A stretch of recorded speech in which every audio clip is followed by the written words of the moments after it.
নমস্কার বন্ধুরা, moms magic কিচেনে আমার নতুন এবং পুরনো সমস্ত বন্ধুদের স্বাগত জানিয়ে আরও একটি নতুন ভিডিও শুরু করছি। আজ আমি আপনাদের সাথে শেয়ার করব পেঁপের একটি অসাধারণ স্বাদের রেসিপি। ভিডিওটা একদম স্কিপ না করে প্রথম থেকে শেষ পর্যন্ত দেখতে থাকুন। দেখুন বন্ধুরা, এখানে আমি একটা পেঁপে এই রকম ডুমো ডুমো করে কেটে নিয়েছি, সেই সঙ্গে একটা মাঝারি সাইজের আলুও এই সাইজের কেটে নিয়েছি। বাটিতে নিয়েছি পোস্ত আর তিল, আর এখানে দুটো কাঁচা লঙ্কা। পোস্ত আর তিলটা আমি 10 মিনিট আগে ভিজিয়ে রেখেছি। পোস্তর অত্যধিক দামের জন্য আমি সবসময় পোস্ত আর তিল একসাথেই রান্না করি, এতে স্বাদটাও ভালো হয় আর তিলটা খাওয়া শরীরের জন্য ভালো, ক্যালসিয়ামের অভাব পূরণ হয়। এখন আমি কড়াইতে তেল দিয়ে দিয়েছি, তেলটা গরমও হয়ে গেছে। এখন কেটে রাখা আলুগুলো কড়াইতে দিয়ে আমি একটু লালচে করে ভেজে নেব।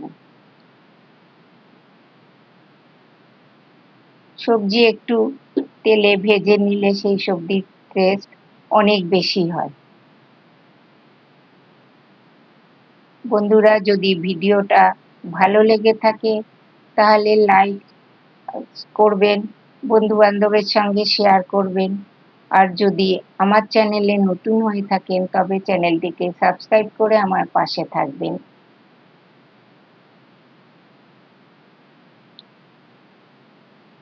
কথা বলতে বলতে এদিকে আমার আলুগুলো ভাজা হয়ে গেছে লাল লাল করে। এখন আমি একটা পাত্রে আলুগুলোকে তুলে নিচ্ছি।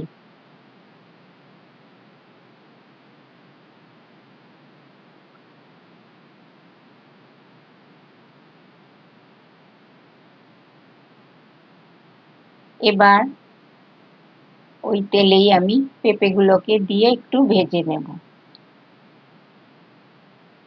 আলু ভাজার সময় আমি আলুতে পরিমাণ মতন হলুদ গুঁড়ো আর স্বাদ মতো লবণ দিয়েছিলাম। এখন পেঁপেতে আমি পরিমাণ মতো হলুদ গুঁড়ো এবং স্বাদ মতো লবণ দিয়ে দিচ্ছি, দিয়ে এবার একটু নাড়াচাড়া করে ভেজে নেব। পেঁপের রং হওয়া পর্যন্ত আমি ভাজবো না, কাঁচা গন্ধটা চলে যাওয়ার মতো একটু অল্প সময় ধরে আমি ভেজে নেব। এইভাবে একবার পেঁপের রেসিপি করে দেখবেন, আপনারা এর স্বাদ ভুলতে পারবেন না।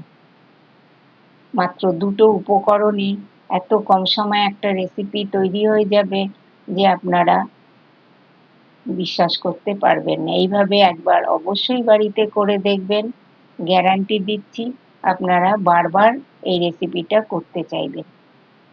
বলতে বলতে পেঁপেগুলো ভাজা হয়ে গেছে, আমি পেঁপেগুলোকেও তুলে নিলাম। এবার আমি এখানে খুবই সামান্য পরিমাণে একটু তেল দিচ্ছি। পেঁপের রেসিপিতে বেশি তেল মানায় না একেবারেই।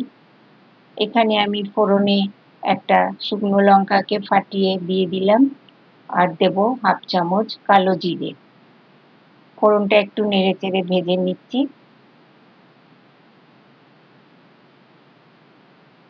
এবার এখানে আমি পোস্ত আর তিল বেটে রেখেছিলাম মিক্সিতে, সেটা দিয়ে দিলাম।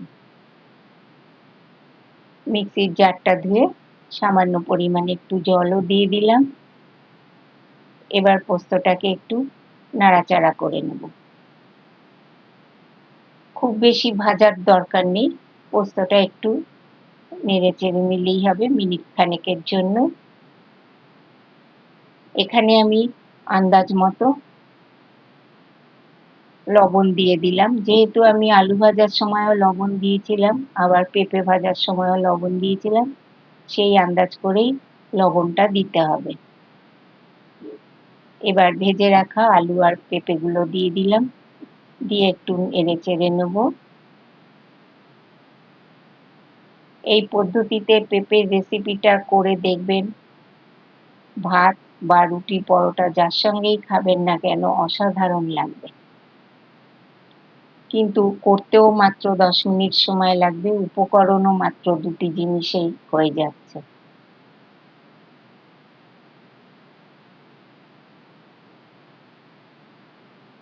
দেখুন আমি পেঁপে আলু পোস্ত একসঙ্গে নেড়ে চেড়ে নিয়েছি। এখন এখানে আন্দাজ মতো জল দিয়ে দিতে হবে।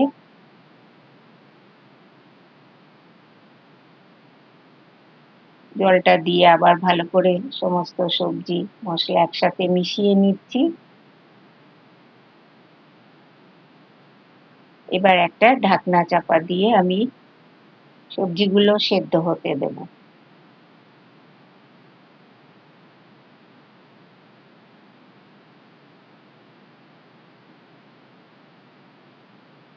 এখানে 3টে আমি কাঁচা লঙ্কা দিলাম। কাঁচা লঙ্কা অবশ্যই আমি চিড়ে দিইনি, এমনি গোটাই দিয়েছি। দেখুন মিনিট 5 পরে আমি দেখাচ্ছি।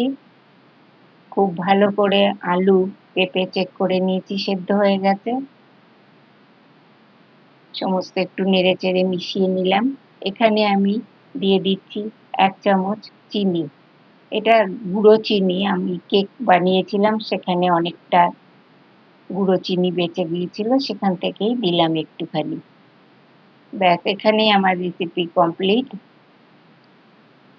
এবার আমি সার্ভ করে দেখাবো।